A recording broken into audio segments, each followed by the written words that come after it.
Na horách je snehom celá zem pokrytá, to nikto vtedy z vôľou sa do nich nechystá. Aj vyhladnutý dravec si radšej odmyslí, aby v takej zime hľadal jesť, to si kľudne odpustí. A práve v takú zimu som dostal v noci sen, nech v zasnežených horách šťastie si nájdem. Povedal som nedbám a zbalil som si vák, na tú cestu za šťastím spieval som si tak. V ďalekých horách šťastie už ma čaká, v odratých nohách bolesť však je sladká. V ďalekých horách nájdem svoje šťastie, zlatisté prúty mi k nohám hora kladie. La la la la la la la.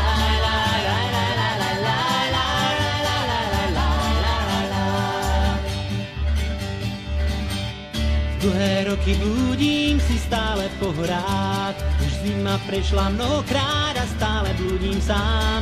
Vždy premýšľam, čo znamená môj sen o šťastí, prečo vlastne blúdim horou lesom, kedy sa navrátim. Až teraz vlastne chápem, čo ten sen znamenal.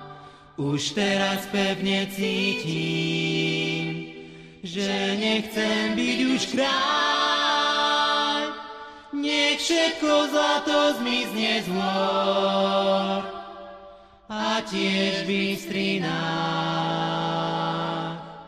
lebo zlato ľudí nespasí a človek koná vo vidinách.